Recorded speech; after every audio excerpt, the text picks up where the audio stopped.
Hola, buenas noches. Bienvenidos una vez más a este círculo de lectura. Estamos leyendo Crimen y Castigo de el escritor ruso Fyodor Dostoyevsky. Y pues bueno, vamos a empezar con el capítulo 7. Vamos a empezar con la trama. Ya nos había dejado bastante en suspenso este libro. Y pues nada, vamos a empezarle. Ay, perdón, traigo chicle y luego no leo bien. Ah, ok. Como en su visita anterior, Raskolnikov vio que la puerta se entreabría y que por la estrecha abertura dos ojos penetrantes lo miraban con desconfianza desde la sombra. En ese momento, el joven perdió la sangre fría y cometió una imprudencia que estuvo a punto de echarlo todo a perder. Temiendo que la vieja, atemorizada ante la idea de verse a solas con un hombre cuyo aspecto no era tranquilizador, intentara cerrar la puerta, Raskolnikov lo impidió mediante un fuerte tirón. La usurera quedó paralizada, pero no soltó el pestillo, aunque poco faltó para que cayera de bruces. Después, viendo que la vieja permanecía en el umbral, para no dejarle paso libre, se fue derecho a ella. Elena Ivanovna, aterrada, dio un salto atrás e intentó decir algo, pero no pudo pronunciar una sola palabra. Se quedó mirando al joven, con los ojos muy abiertos. Buenas tardes, Elena Ivanovna, empezó a decir con el tono más indiferente que le fue posible. Pero sus esfuerzos fueron inútiles. Hablaba con voz entrecortada. Le temblaban las manos. Le traigo Le traigo una cosa para empeñar, pero entremos, quiero que la vea a la luz. Y entró en el piso, sin esperar a que la vieja lo invitara. Oiga, ¿quién es usted? ¿Qué desea? Soy Raskolnikov. Tenga, aquí tiene aquello de que le hablé el otro día. Le ofrecía el paquetito. Le ofrecía el paquetito. Ella lo miró, dispuesta a tomarlo, pero inmediatamente cambió de opinión. Levantó los ojos y la observó con mirada penetrante, de desconfianza e indignación. Pasó un largo minuto. Raskolnikov incluso creyó descubrir un chispazo de burla en aquellos ojillos, como si la vieja lo hubiese adivinado todo. Notó que perdía la calma, que tenía miedo, tanto que habría huido si aquel mudo examen se hubiese prolongado medio minuto más. ¿Por qué me mira como si no me conociera? Exclamó Raskolnikov indignado también. Si le conviene este objeto, lo toma. Si no, me dirigiré a otra parte. No tengo que perder el tiempo. Dijo esto sin poder contenerse, a pesar suyo, pero su actitud resuelta pareció ahuyentar los recelos de Elena Ivanovna. ¿Es que lo ha presentado de un modo? Y mirando el paquetito preguntó, ¿qué me trae? Una cigarrera de plata. Ya le hablé de ella la última vez que estuve aquí. Elena Ivanovna tendió la mano. Pero, ¿qué le ocurre? Está pálido, las manos le tiemblan. ¿Está enfermo? Tengo fiebre, repuso Raskolnikov con voz anhelante. Las fuerzas volvían a abandonarlo, pero su contestación pareció sincera. La usurera le quitó el paquetito de las manos.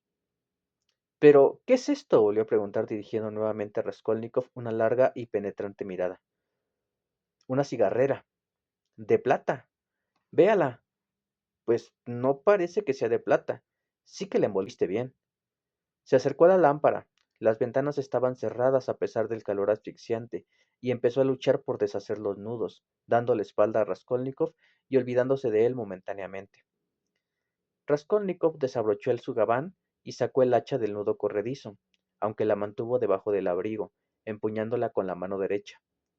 En las dos manos sentía una tremenda debilidad y un embotamiento creciente. Temió que el hacha se le cayera. De pronto su cabeza empezó a dar vueltas.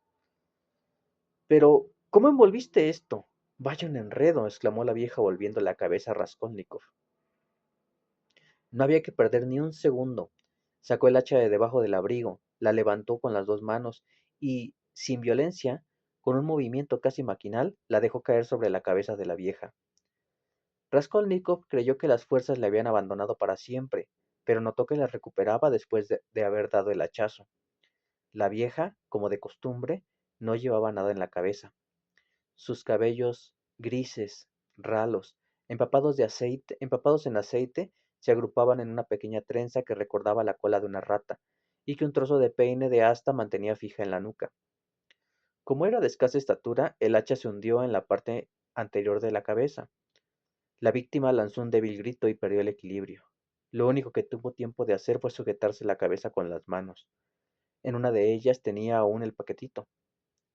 Raskolnikov le asestó otros dos brutales hachazos en el mismo sitio, y la sangre manó a borbotones, como de un recipiente que se hubiera volcado. El cuerpo de la víctima se desplomó definitivamente y el homicida retrocedió para dejarlo caer. Luego se inclinó sobre la cara de la vieja. Había muerto. Sus ojos estaban tan abiertos que parecían a punto de salirse de las órbitas. Su rostro estaba rígido y desfigurado por las convulsiones de la agonía. Raskolnikov dejó el hacha en el suelo, junto al cadáver, y empezó a registrar, procurando no mancharse de sangre, el bolsillo derecho de la vieja, donde él había visto en su última visita que guardaba las llaves. Conservaba la lucidez, no estaba aturdido, no sentía vértigos. Más adelante recordó que en aquel momento había procedido con atención y prudencia, que incluso había sido capaz de poner sus 5 sentidos en evitar mancharse de sangre. Pronto encontró las llaves y corrió con ellas al dormitorio. A un lado había una gran vitrina con figuras de santos, al otro un gran lecho, perfectamente limpio y protegido por una cubierta acolchada, confeccionada con trozos de seda de tamaño y color diferentes. Adosada a otra pared había una cómoda, y apenas empezó a probar las llaves para intentar abrir los cajones, experimentó una sacudida. La tentación de irse lo asaltó de súbito, pero era demasiado tarde para retroceder. Pensó que tal vez la vieja no había muerto. Dejó las llaves y la cómoda y corrió hacia el cadáver. Tomó el hacha, la levantó, pero no la dejó caer. Era indudable que la vieja estaba muerta. Se inclinó para examinarla de cerca y observó el cráneo abierto. Iba a introducir su dedo, pero se arrepintió. Sobre el entarimado había un charco de sangre. Raskolnikov vio un cordón en el cuello de la vieja y empezó a tirar de él, pero era demasiado resistente. No se rompía. Estaba resbaladizo por la sangre. Intentó sacarlo por la cabeza de la víctima. Tampoco lo consiguió. Se enganchaba en alguna parte. Perdió la paciencia y pensó en utilizar el hacha. Partiría el cordón encajando un hachazo al cadáver, pero no se decidió a cometer esta atrocidad. Finalmente logró cortarlo, manchándose las manos de sangre. Era una bolsita de piel de camello, lo que prendía del cuello de la vieja. Estaba repleta de dinero. Raskolnikov se la guardó en el bolsillo sin abrirla, agarró el hacha fuertemente y volvió precipitadamente al dormitorio. Una impaciencia febril lo impulsaba. Tomó las llaves y reanudó la tarea. Pero sus tentativas de abrir los cajones fueron infructuosas, no tanto a causa del temblor de sus manos como de los continuos errores que cometía. Entonces pensó que la gran llave dentada no debía ser de la cómoda, sino de algún cofre con tesoros. Se echó en el suelo para mirar debajo de la cama y vio un baúl de más de 1 metro de longitud, tapizado de tafilete rojo. La llave dentada se ajustaba perfectamente a la cerradura. Abierta el arca, apareció un paño blanco que cubría el contenido. Debajo del paño había un abrigo de piel de liebre con forro rojo. Bajo la piel, un vestido de seda y debajo un chal. Más abajo solo había trozos de tela. Se limpió la sangre de las manos con el forro rojo. Como la sangre es roja, se verá menos sobre el rojo. De pronto cambió de expresión y se dijo aterrado: ¡Qué insensatez, señor! Acabaré volviéndome loco. Pero al revolver los trozos de tela encontró un reloj de oro, y aparecieron joyas, pulseras, cadenas, pendientes, alfileres de corbata, algunas en sus estuches, otras cuidadosamente envueltas en papel de periódico. No vaciló ni un segundo, empezó a llenar los bolsillos de su pantalón y de su gabán sin abrir los paquetes ni los estuches. Pero de pronto tuvo que suspender el trabajo. Le pareció oír un rumor de pasos en la habitación contigua. Se quedó inmóvil, helado de espanto. Todo estaba en calma. Sin duda su oído lo había engañado. Entonces percibió un débil grito, un gemido sordo, entrecortado, que se apagó enseguida. De nuevo y durante un minuto reinó un silencio de muerte. Raskolnikov, en cuclillas ante el arca, esperó, respirando apenas. Se levantó, asió el hacha y corrió a la habitación vecina. Ahí estaba Lisbeth. Tenía en las manos un gran envoltorio y contemplaba atónita el cadáver de su hermana. Estaba pálida y no tenía fuerzas para gritar. Al ver aparecer a Raskolnikov empezó a temblar como una hoja y su rostro se contrajo convulsivamente. Trató de levantar los brazos y no pudo. Abrió la boca, pero no emitió sonido alguno. Lentamente retrocedió hasta un rincón, sin dejar de mirar a Raskolnikov en silencio, aquel silencio que no tenía la potencia de romper. Él se arrojó sobre ella con el hacha en la mano. Los labios del infeliz se torcieron en una horrible mueca. La cándida Lisbeth estaba aturdida por el pánico. Ni siquiera hizo el movimiento instintivo de levantar las manos para proteger su cabeza. Se limitó a dirigir el brazo izquierdo hacia el asesino, como si quisiera apartarlo. El hacha se hundió en el cráneo, hendió la parte superior del hueso frontal y casi llegó al occipucio. Lisbeth se desplomó. Raskolnikov perdió la cabeza, se apoderó del envoltorio, lo dejó caer y corrió al vestíbulo. Su terror aumentaba, solo pensaba en huir. ¿Acaso renunciaría a la lucha y se entregaría, no por cobardía, sino por el horror que le inspiraban sus crímenes? La sensación de horror aumentaba por momentos. Por nada del mundo habría vuelto a la habitación del baúl. Los pensamientos acudieron en tropel a su mente. Incluso cayó en una especie de delirio. Olvidaba cosas esenciales y fijaba su atención en detalles superfluos. Al ver un cubo de agua en la cocina se le ocurrió lavarse y limpiar el hacha. Sus manos estaban manchadas de sangre, pegajosas. Introdujo el hacha en el cubo, después tomó un trozo de jabón que había en un plato agrietado, sobre el alféizar de la ventana y se lavó. Sacó el hacha del cubo, limpió el hierro y estuvo 3 minutos frotando el mango que había recibido salpicaduras de sangre. Secó y examinó detenidamente el hacha junto a la ventana. Las huellas acusadoras habían desaparecido, pero el mango estaba todavía húmedo.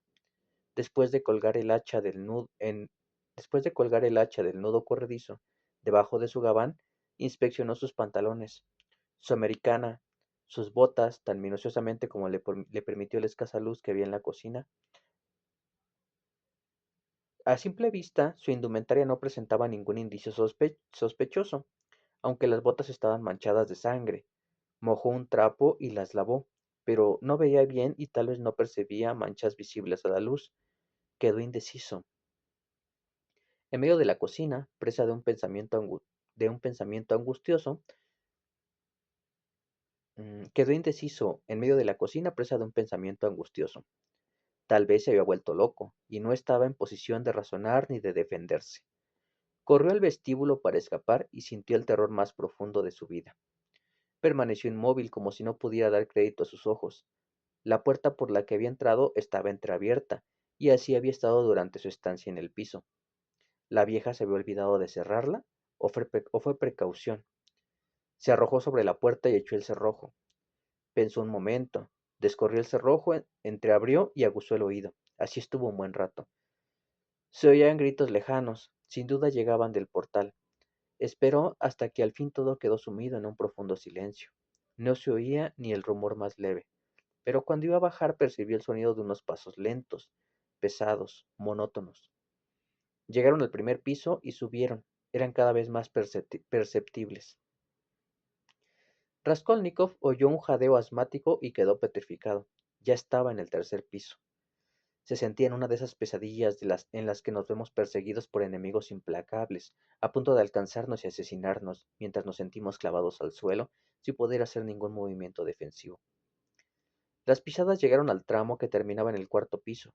Raskolnikov salió del síncope inmovilizador. Volvió al interior del departamento con paso rápido y seguro. Cerró la puerta y echó el cerrojo, procurando no hacer ruido. El instinto lo guiaba. Una vez cerrada la puerta se quedó encogido, conteniendo la respiración. El desconocido estaba en el rellano. El visitante respiró profundamente varias veces. Debe ser un hombre alto y grueso, pensó Raskolnikov llevando la mano al mango del hacha. Aquello pareció un mal sueño. El desconocido tiró violentamente de la campanilla. Cuando vibró el sonido metálico, el visitante le pareció oír algo que se movía dentro del piso y durante unos segundos escuchó atentamente. Volvió a llamar, volvió a escuchar y, de pronto, sin poder contener su impaciencia, Empezó a sacudir la puerta, haciendo firmemente el picaporte. Raskolnikov miraba aterrado el cerrojo que se agitaba, dando la impresión de que iba a romperse de un momento a otro.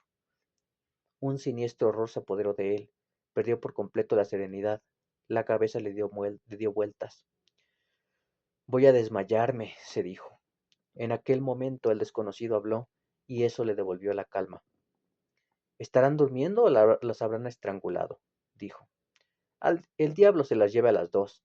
A Elena Ivanovna, la vieja bruja, y a Lisbeth Ivanovna, la belleza idiota. Abran de una vez, maldita sea. Están durmiendo, no me cabe duda. Estaba desesperado. Tiró con fuerza del cordón al menos 10 veces más. Se sentía que era un hombre enérgico y que conocía la casa. En ese momento se oyeron unos pasos suaves y rápidos. Evidentemente, otra persona se dirigía al cuarto piso. No es posible que no haya nadie, dijo el recién llegado con voz sonora y alegre, dirigiéndose al primer visitante, que seguía haciendo sonar la campanilla. Buenas tardes, Koch. Un hombre joven, a juzgar por su voz,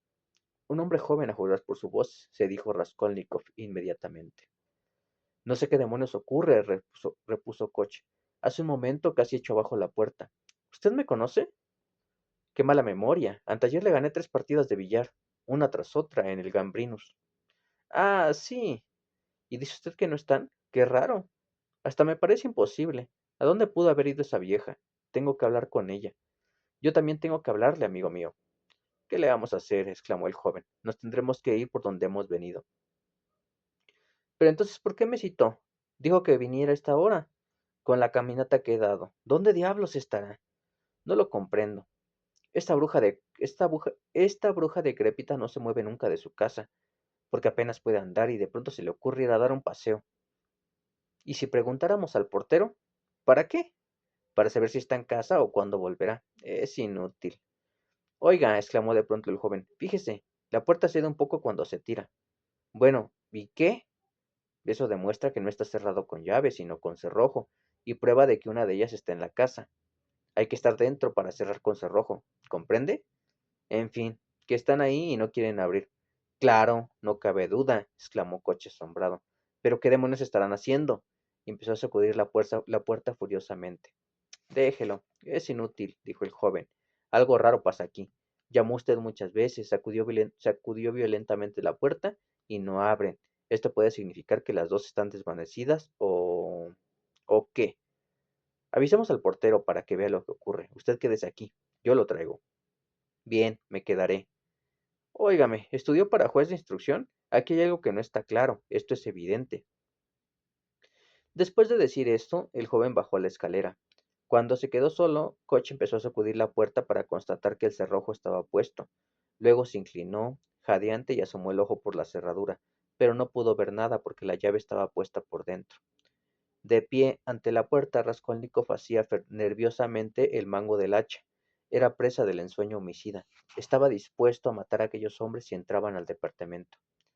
Al oír sus golpes y comentarios lo dominaba la tentación de insultarlos, de burlarse de ellos. Que entren de una vez, pensaba. Habían pasado varios minutos y nadie subía. Coche empezó a perder la calma. ¿Dónde se habrá metido ese hombre? Gruñó. Aburrido, bajó las escaleras con paso lento, pesado y ruidoso. Raskolnikov descorrió el cerrojo y entreabrió la puerta. No se percibía el menor ruido. Salió, cerró la puerta lo mejor que pudo y empezó la huida. Solo había bajado 3 escalones cuando escuchó un alboroto más abajo. ¿Qué hacer? No había ningún sitio donde esconderse. Volvió a subir a toda prisa. Tú! ¡Espera! El que profería los gritos acababa de salir de uno de los pisos inferiores y corría escaleras abajo. Mitri, Mitri, Mitri, vociferaba hasta desgañitarse. ¿Te volviste loco? Los gritos se apagaron. Los últimos habían llegado ya de la entrada. Todo volvió a quedar en silencio. Transcurridos unos segundos, varios hombres que conversaban a grandes voces empezaron a subir tumultuosamente por la escalera. Raskolnikov reconoció la sonora voz del joven. Comprendiendo que no los podía eludir, fue resueltamente a su encuentro. Sea lo que Dios quiera. Si me paran estoy perdido, y si me dejan pasar también, pues luego se acordarán de mí. El encuentro parecía inevitable. Ya solo los separaba un piso. Pero de pronto, la salvación. Unos escalones abajo, A su derecha había un departamento abierto y vacío donde trabajaban los pintores, como si lo hubiesen hecho adrede. Acababan de salir. Seguramente fueron ellos los que bajaron la escalera corriendo y alborotando. Raskolnikov se introdujo en el piso y se escondió en un rincón. Los hombres estaban ya en el descansillo. No se detuvieron. Siguieron subiendo hacia el cuarto piso sin dejar de hablar a voces. Raskolnikov esperó un momento, después salió de puntillas y se lanzó velozmente escaleras abajo. Nadie en la escalera, nadie en el portal. Salió rápidamente y dobló hacia la izquierda. Aquellos hombres ya estarían en el departamento de la vieja, sorprendidos de encontrarla abierta examinando los cadáveres, deduciendo que el criminal estuvo en el piso cuando ellos llamaron y que acababa de huir. Tal vez sospecharían que se había ocultado en el departamento vacío cuando ellos subían. Sin embargo, Raskolnikov no se atrevía a apresurar el paso, aunque tendría que recorrer un centenar de metros para llegar a la primera esquina. Si entrara en el portal, se decía, y me escondiese en la escalera, no, sería una equivocación. ¿Debo tirar el hacha? ¿Y si tomara un coche? Tampoco, tampoco. Las ideas se enredaban en el cerebro. Vio un callejón y se escondió, más muerto que vivo. Estaba casi salvado. Ahí corría menos riesgo de infundir sospechas, pues la estrecha calle estaba llena de transeúntes, entre los que él era como un grano de arena, pero la tensión de ánimo lo había debilitado de tal modo que apenas podía caminar. Gruesas gotas de sudor resbalaban por su semblante, su cuello estaba empapado. Había perdido por completo la cabeza. Cuanto más caminaba, más turbado se sentía. Aunque estaba a punto de caer desfallecido, dio un rodeo para llegar a su casa. Cuando cruzó la puerta se acordó de que tenía que hacer algo importantísimo, dejar el hacha en su sitio sin llamar la atención. Raskolnikov no comprendió que en vez de regresar el hacha era preferible deshacerse de ella, arrojándola por ejemplo al patio de cualquier casa. Sin embargo, todo salió a pedir de boca. La puerta del cuarto del portero estaba cerrada, pero no con llave, lo que podría indicar que alguien estaba allí. Sin embargo, Raskolnikov había perdido la facultad de razonar y abrió la puerta intempestivamente. Si en aquel momento hubiese aparecido el portero preguntando ¿qué desea?, él seguramente le habría devuelto el hacha con gesto natural, pero el cuarto estaba vacío, como la vez anterior, y Raskolnikov dejó el hacha debajo del banco, entre los leños exactamente como la encontró. Inmediatamente subió a su habitación, sin encontrar a nadie en la escalera. La puerta del departamento de la patrona estaba cerrada. Ya en su aposento se acostó, vestido en el diván, sumido en una especie de inconsciencia que no era la de un sueño. Si alguien hubiese entrado al aposento, Raskolnikov se habría sobresaltado y habría proferido un grito. Su cabeza era un hervidero de retazos de ideas, pero él no podía retenerlas por mucho que se empeñara. Segunda parte, capítulo 1. Raskolnikov permaneció largo tiempo acostado. A veces salía a medias de su letargo y se percataba de que la noche estaba muy avanzada, pero no pensaba levantarse. Cuando el día apuntó, él seguía tendido de bruces en el diván, sin haber sacudido el sopor que se había adueñado de su ser. De la calle llegaron a sus oídos gritos estridentes y aullidos ensordecedores. Estaba acostumbrado a oírlos bajo su ventana todas las noches a eso de las 2. Esta vez el escándalo lo despertó. Se sentó y de pronto acudió a su memoria lo ocurrido. Un vértigo horrible lo invadió. Abrió la puerta y escuchó por un momento, todo silencioso en la casa. ¿Cómo era posible que se hubiera olvidado de cerrar con cerrojo? Además, se había acostado vestido, e incluso con el sombrero que se le había caído en el suelo al lado de la almohada. Si alguien entrara, creería que estoy borracho. Corrió a la ventana. Había bastante claridad. Se inspeccionó de pies a cabeza, examinó su ropa. ¿Ninguna huella? No, así no podía verse. Se desnudó, aunque seguía temblando por efecto de la fiebre, y salió y volvió a examinar su ropa con atención, pieza por pieza, por el derecho y al revés, hasta que encontró unas gotas de sangre coagulada en los desflecados bordes del pantalón que cortó con un cortaplumas. Palpó la bolsita y los objetos que había tomado del arca en los bolsillos. Aún no había pensado en sacarlos para esconderlos. En un abrir y cerrar de ojos, vació los bolsillos sobre la mesa y llevó todo a un rincón del cuarto, donde el tapiz estaba roto y despegado a trechos. En una de las bolsas de aire que el papel formaba, introdujo el montón de paquetes. Todo arreglado, se dijo, mirando con gesto estúpido la grieta del papel que se había abierto todavía más. De súbito se estremeció. Señor, Dios mío, murmuró, desesperado. ¿Qué he hecho? ¿Qué me ocurre? ¿Es así como se ocultan las cosas? Raskolnikov no había pensado en que robaría aquellas joyas. Creía que solo sería dinero, lo que explica que no tuviera preparado ningún escondite. Sintiéndose en el límite de sus fuerzas, se sentó en el diván y sintió los escalofríos de la fiebre. Maquinalmente tomó su destrozado abrigo de estudiante de una silla y se cubrió. Cayó en un sueño que tenía algo de alucinación y despertó al cabo de 5 minutos, arropándose con gesto de angustia. Se sentía torturado por la convicción de que sus facultades se mermaban, desde la memoria hasta el pensamiento. ¿Es esto el comienzo del suplicio? Sí, lo es. En ese momento lo asaltó una idea extraña. Pensó que su ropa tenía manchas de sangre que él no podía ver debido al deterioro de sus facultades.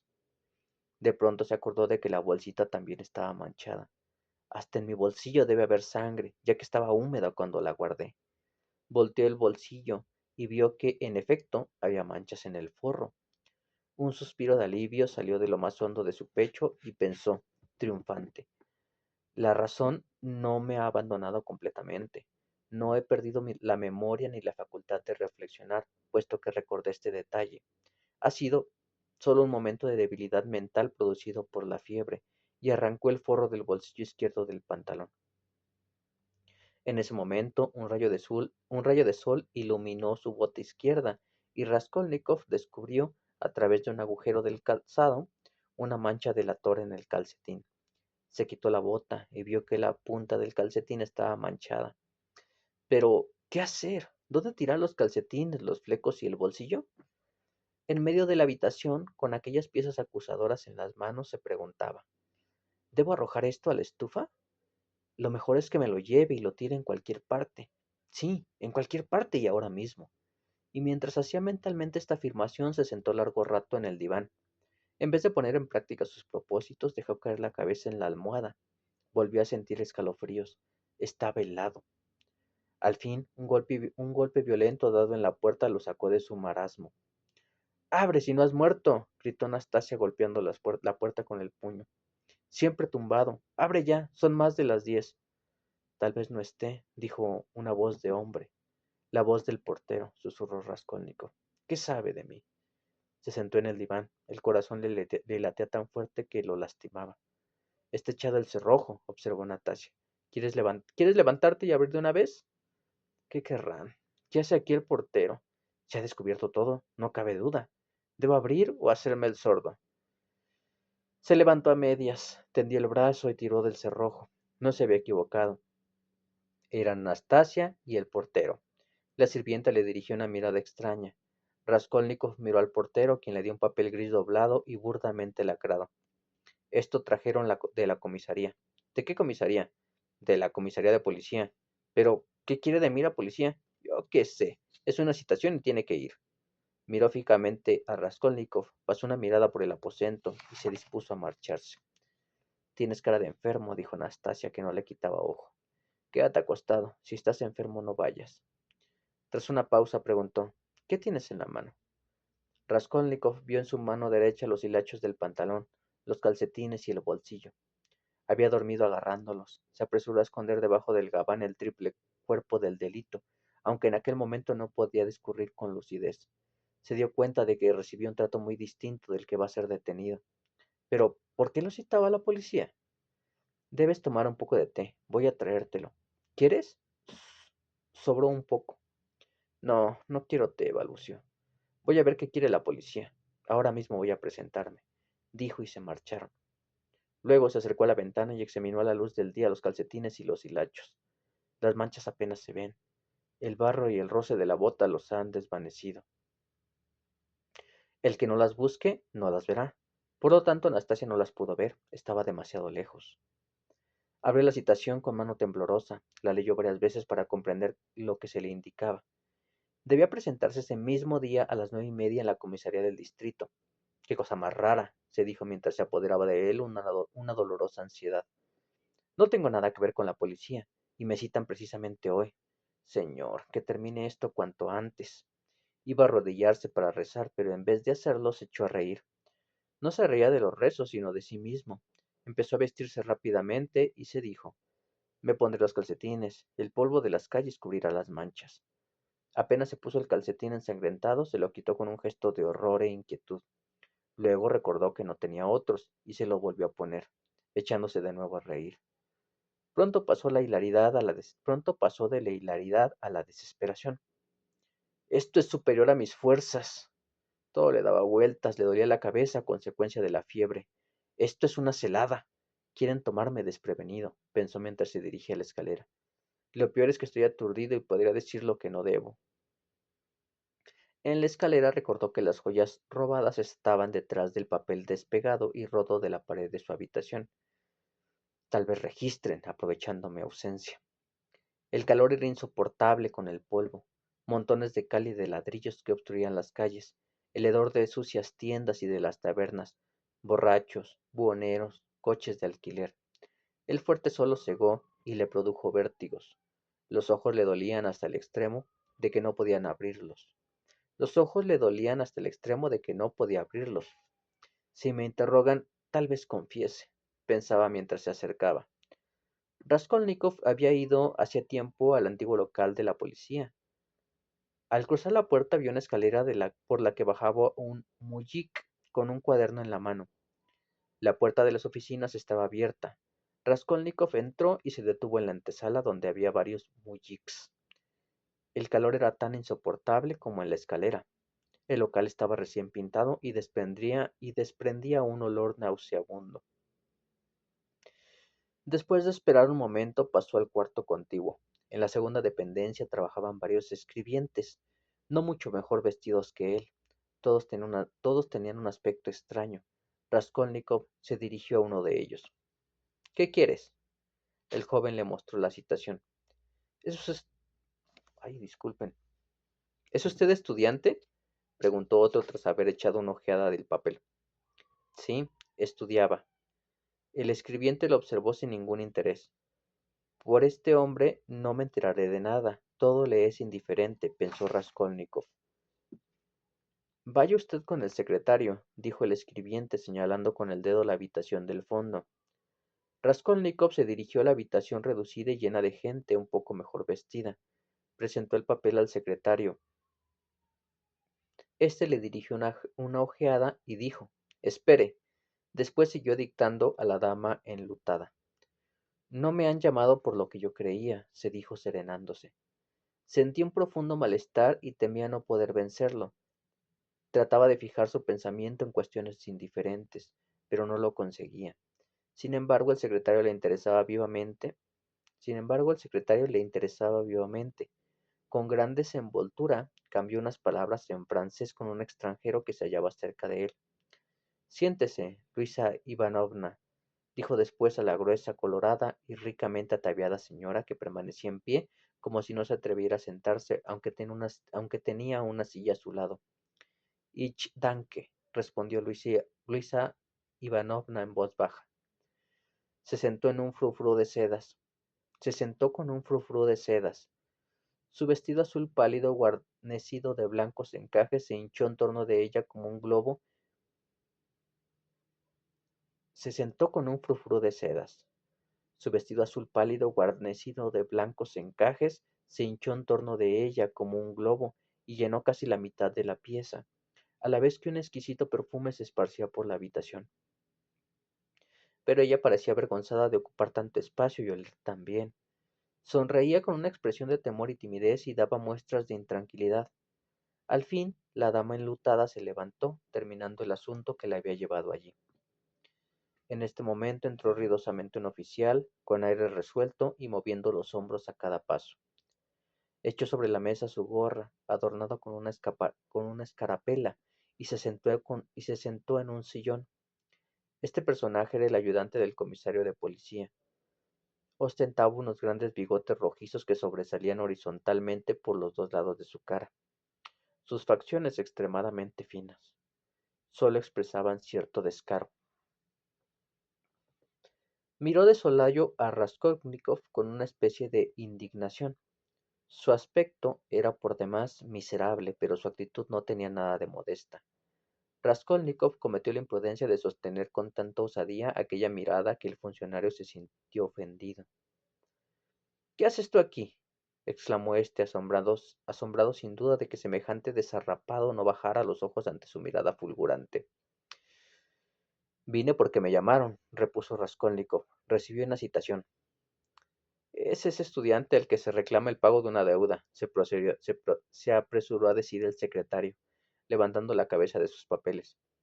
Aquí está, y presentó un cuaderno a Raskolnikov señalándole lo que debía hacer. ¿Una deuda? ¿Qué deuda? Pensó Raskolnikov. El caso es que ya estoy, el caso es que ya estoy seguro de que no se me llama por aquello. Pero, ¿a qué hora le dijeron que viniera? Le gritó el ayudante, cuyo mal humor había ido en aumento. Le han citado a las 9:30, y son ya más de las 11. No me han entregado la citación hasta hace un cuarto de hora, repuso Raskolnikov en voz no menos alta. Bastante hecho con venir aquí enfermo y con fiebre. No grite, no grite. No grito, estoy hablando como debo. Usted es el que grita. Soy estudiante y no tengo por qué tolerar que se dirijan a mí en ese tono. Silencio, está usted en la comisaría. Aquí no se admiten insolencias. También usted está en la comisaría, replicó Raskolnikov, y no contento con proferir esos gritos, está fumando, lo que es una falta de respeto hacia todos nosotros. Eso no le incumbe a usted, respondió al fin con afectados gritos. Lo que ha de hacer es prestar la declaración que se le pide. Enséñele el documento, Alejandro Grigorievich. Se ha presentado una denuncia contra usted. Usted no paga sus deudas. Buen pájaro está hecho. Una y otra vez leyó el documento sin conseguir entender ni una palabra. Pero, ¿qué es esto? Preguntó al secretario. Un efecto comercial cuyo pago se le reclama. Debe entregar usted el importe de la deuda, más las costas, la multa, etcétera, o declarar por escrito en qué fecha podrá hacerlo. Al mismo tiempo, habrá de comprometerse a no salir de la capital y también a no vender ni empeñar nada de lo que posee hasta que haya pagado su deuda. Su acreedor, en cambio, tiene entera libertad para poner en venta los bienes de usted y solicitar la aplicación de la ley. Pero si yo no debo nada a nadie, ese punto no es de nuestra incumbencia. A nosotros se nos ha remitido un efecto protestado de 115 rublos, firmado por usted hace 9 meses en favor de la señora Sarnitsine, viuda de un asesor escolar, efecto que esta señora ha enviado al consejero Chebarov en pago de una cuenta. En vista de ello, nosotros le hemos citado a usted para tomarle la declaración. Pero si esta señora es mi patrona, ¿y eso qué importa? Pero, ¿qué importaba en aquel momento a Raskolnikov las reclamaciones de la patrona? ¿Valía la pena que se inquietara por semejante asunto y ni siquiera le prestara la menor atención? Estaba allí leyendo, escuchando, respondiendo e incluso preguntando, pero todo lo hacía maquinalmente. Todo su ser estaba lleno de la felicidad de sentirse a salvo, de haberse librado del temor que hacía unos instantes lo sobrecogía. Y tú, bribona, le gritó a pleno pulmón después de comprobar que la señora de luto se había marchado ya. ¿Qué pasó en tu casa esta noche? Dime, ¿qué pasó? Despertaste a todos los vecinos con tus gritos, tus risas y tus borracheras. Por lo visto, te has empeñado en ir a la cárcel. Te lo advertí al menos 10 veces. La próxima vez te lo diré de otro modo.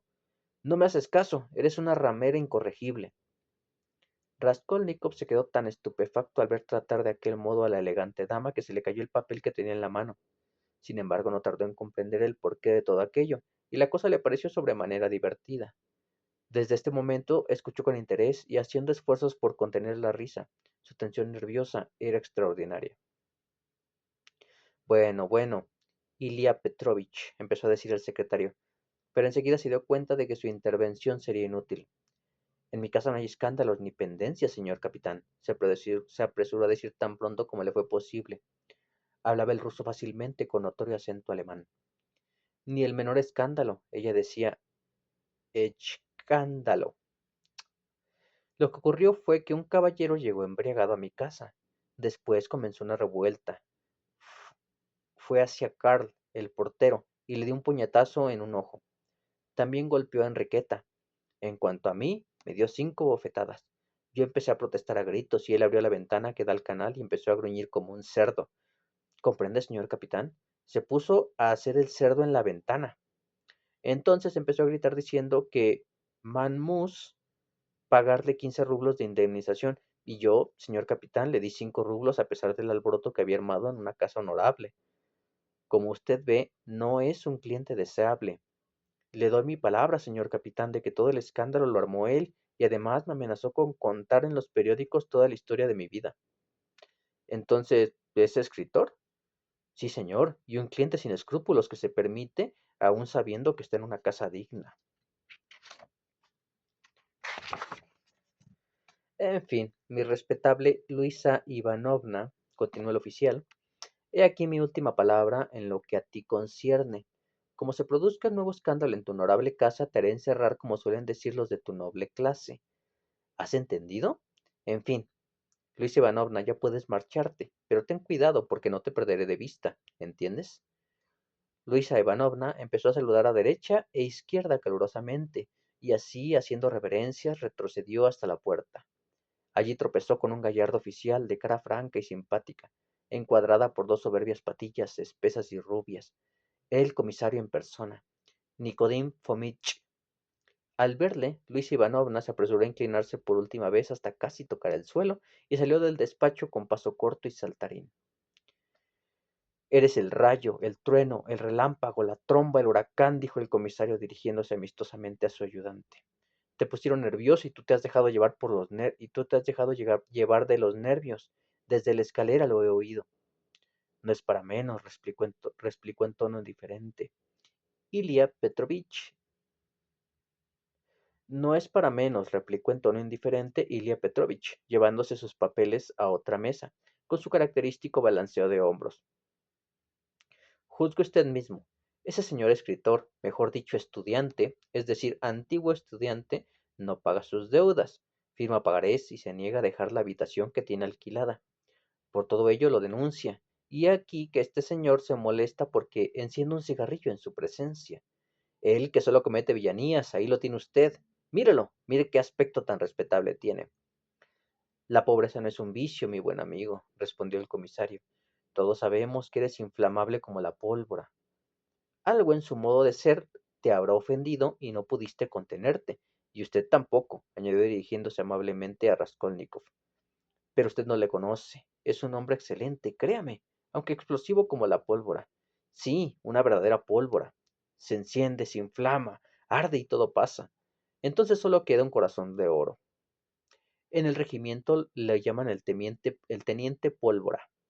Ah, qué regimiento aquel, exclamó Ilia Petrovich, conmovido por los halagos de su jefe, aunque seguía enojado. Raskolnikov experimentó de súbito el deseo de decir a todos algo desagradable. Escúcheme, capitán, dijo con la mayor desenvoltura, dirigiéndose al comisario. Póngase en mi lugar. Estoy dispuesto a presentarle mis excusas si en algo le he ofendido, pero hágase cargo. Soy un estudiante enfermo y pobre, abrumado por la miseria. Así lo dijo, abrumado. Tuve que dejar la universidad porque no podía atender a mis necesidades, pero recibiré dinero. Me lo enviará mi madre y mi hermana, que residen en el distrito de... Entonces pagaré. Mi patrona es una buena mujer, pero está tan indignada al ver que perdí los alumnos que tenía y que no le pago desde hace 4 meses que ni siquiera me da mi ración de comida. En cuanto a su reclamación, no la comprendo. Me exige que le pague enseguida. ¿Acaso puedo hacerlo? Juzguen ustedes mismos. Todo eso no nos incumbe, volvió a decir el secretario. Permítame. Estoy completamente de acuerdo con usted, pero permítame que le dé ciertas explicaciones. Raskolnikov seguía dirigiéndose al comisario y no al secretario. Permítame explicarle que hace 3 años desde que llegué de mi provincia soy huésped de esa señora y que al principio, no tengo por qué ocultarlo, al principio le prometí casarme con su hija. Fue una promesa simplemente verbal. Yo no estaba enamorado, la muchacha no me disgustaba y yo era entonces demasiado joven. Mi patrona me abrió un amplio crédito y empecé a llevar una vida. No tenía la cabeza bien sentada. Nadie le ha dicho que refiere esos detalles íntimos, señor, le interrumpió secamente Ilia Petrovich, con una satisfacción mal disimulada. Además, no tenemos tiempo para escucharlos. Para Raskolnikov fue muy difícil seguir hablando, pero lo hizo fogosamente. Permítame explicar solo a grandes rasgos cómo ha ocurrido todo esto, aunque esté de acuerdo con usted en que mis palabras son inútiles. Hace un año murió de tifos la muchacha, y yo seguí hospedándome en casa de la señora Sarnitzine. Y cuando mi patrona se trasladó a la casa desde donde ahora habita, me dijo amistosamente que tenía entera confianza en mí, pero que desearía que le firmase un pagaré de 115 rublos, cantidad que, según mis cálculos, le debía. Permítame. Ella me aseguró que una vez en posesión del documento seguiría concediéndome un crédito ilimitado y que jamás, jamás, repito sus palabras, pondría el pagaré en circulación. Y ahora que no tengo lecciones ni dinero para comer, me exige que le pague. Es inexplicable. Esos detalles patéticos no nos interesan, señor, dijo Ilya Petrovich con ruda franqueza. Usted ha de limitarse a prestar la declaración y a firmar el compromiso escrito que se le exige. La historia de sus amores y todas esas tragedias y lugares comunes no nos conciernen en absoluto. No hay que ser tan duro, murmuró el comisario, yendo a sentarse a su mesa y empezando a firmar papeles. Parecía un poco avergonzado. Escribe usted, dijo el secretario Raskolnikov. ¿Qué he de escribir? Preguntó ásperamente el denunciado. Lo que yo le dicte. Raskolnikov creyó advertir que el joven secretario se mostraba más desdeñoso con él después de su confesión, pero, cosa extraña, a él ya no le importaban los juicios ajenos sobre su persona. ¿Qué le importaban las arrogancias, los oficiales, las alemanas, las diligencias, las comisarías? Aunque lo hubiesen condenado a morir en la hoguera, no se habría inmutado. El secretario de la comisaría empezó a dictarle la fórmula de declaración utilizada en tales casos. No siéndome posible pagar ahora, prometo saldar mi deuda en tal fecha. Igualmente me comprometo a no salir de la capital, a no vender mis bienes, a no regalarlos. ¿Qué le pasa? ¿Qué apenas puede escribir? La pluma se le cae de las manos, dijo el secretario observando a Raskolnikov atentamente. ¿Está usted enfermo? Sí, me ha dado un mareo. Continúe. Ya está, puede firmar. El secretario tomó la hoja de manos de Raskolnikov y se volvió hacia los que esperaban. Raskolnikov entregó la pluma, pero en vez de levantarse apoyó los codos en la mesa y hundió la cabeza entre las manos. Tenía la sensación de que le estaban barrenando el cerebro. De súbito le acometió un pensamiento incomprensible: levantarse, acercarse al comisario y referirle con todo detalle el episodio de la vieja. Luego, llevárselo a su habitación y mostrarle las joyas escondidas detrás del papel de la pared. Tan fuerte fue este impulso que se levantó dispuesto a llevar a cabo el propósito, pero de pronto se dijo: ¿No será mejor que lo piense un poco? ¿Aunque sea un minuto? No, lo mejor es no pensarlo y quitarse de encima cuanto antes esta carga.